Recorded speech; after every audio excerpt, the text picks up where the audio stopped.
Friends, ഇന്ന് നമുക്ക് ഈസിയായി പ്രഷർ കുക്കറിൽ ഒരു ഇറച്ചിച്ചോറ് ഉണ്ടാക്കാം. അതിനുവേണ്ടി കുക്കറിൽ 1 കിലോ കഴുകി വൃത്തിയാക്കിയ ബീഫ് ഇട്ട് കൊടുക്കാം. ഇതിലേക്ക് 2 സവാള അരിഞ്ഞതും 2 തക്കാളി അരിഞ്ഞതും 4 പച്ചമുളക് അരിഞ്ഞതും കുറച്ച് കറിവേപ്പിലയും ഇട്ട് കൊടുക്കാം.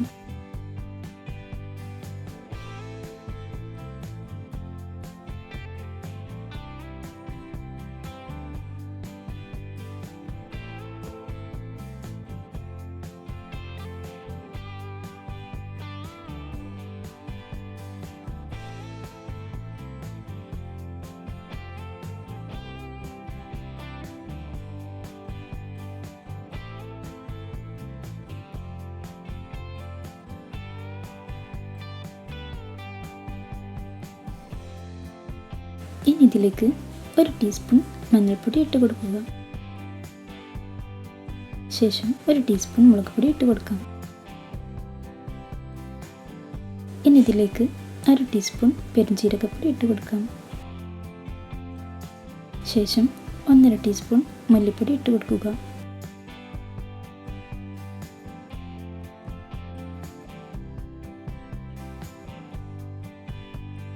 ഇനി ഇതിലേക്ക് 1/2 ടീസ്പൂൺ കുരുമുളക് പൊടി ചേർത്ത് കൊടുക്കാം.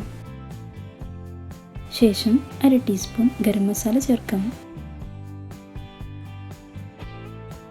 ഇനി ഇതിലേക്ക് ആവശ്യത്തിന് ഉപ്പിട്ട് കൊടുക്കാം.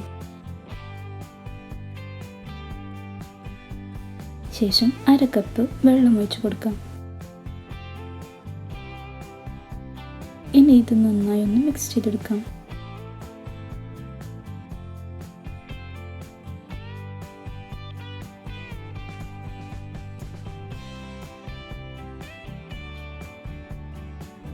ഇനി നമുക്ക് കുക്കർ മൂടി വെച്ച് ഒരു 10 വിസിൽ വരുത്തിക്കണം.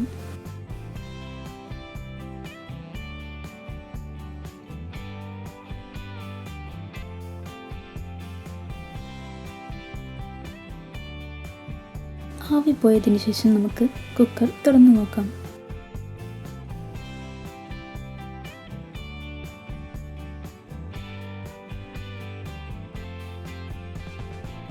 ബീഫൊക്കെ ആവശ്യത്തിന് വെന്ത് വന്നിട്ടുണ്ട്.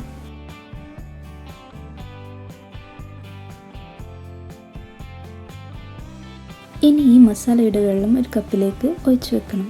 അരിക്കനുസരിച്ചുള്ള വെള്ളം പാകമാക്കാനാണിത്.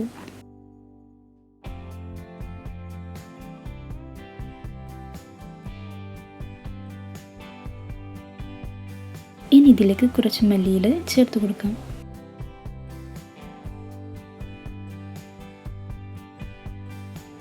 ഇനി നമുക്ക് 1 ടീസ്പൂൺ തൈര് ഒഴിച്ച് കൊടുക്കാം. ശേഷം 1/2 ടീസ്പൂൺ നാരങ്ങ പിഴിഞ്ഞ് ചേർക്കാം. ഇനി ഇതിലേക്ക് 1 കപ്പ് അരിക്ക് 1.25 കപ്പ് വെള്ളം എന്ന രീതിയിൽ വെള്ളം എടുക്കാം. ആദ്യം നമുക്ക് ബീഫ് മസാലയുടെ നേരത്തെ ഒഴിച്ച വെള്ളം ചേർത്ത് കൊടുക്കാം. എന്നിട്ട് ബാക്കി കണക്കാക്കി ഒഴിച്ച് കൊടുക്കാം.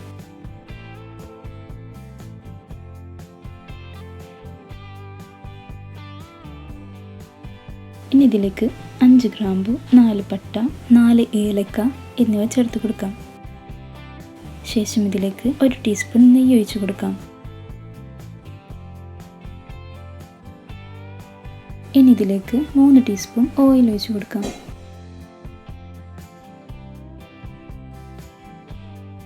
ഇനി നമുക്കിതിലേക്ക് ബിരിയാണി അരി ഇട്ട് കൊടുക്കാം.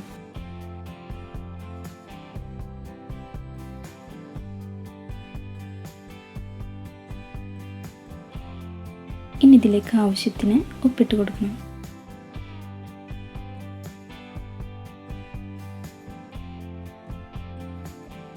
ഇനി ഇതിലേക്ക് 1 ടീസ്പൂൺ ഗരം മസാല ഇട്ട് കൊടുക്കാം.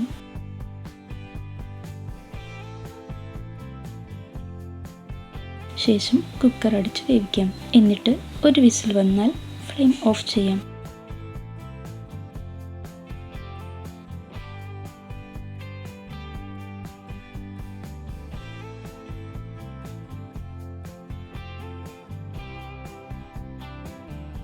രണ്ട് മിനിറ്റിന് ശേഷം വിസിൽ പോക്കാവുന്നതാണ്. ശേഷം നമുക്ക് തുറക്കാം. ഇപ്പോൾ നമ്മുടെ ടേസ്റ്റി ഇറച്ചിച്ചോറ് റെഡി ആയിട്ടുണ്ട്. ഇനി ഇത് അടിയിൽ നിന്നും മുകളിലേക്ക് നന്നായി ഇളക്കി യോജിപ്പിക്കണം.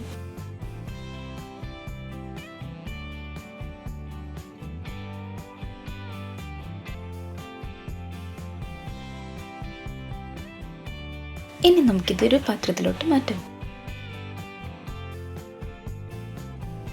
എൻ്റെ ചാനൽ ഇഷ്ടമായാൽ ലൈക്ക് ചെയ്യാനും സബ്സ്ക്രൈബ് ചെയ്യാനും മറക്കരുത്.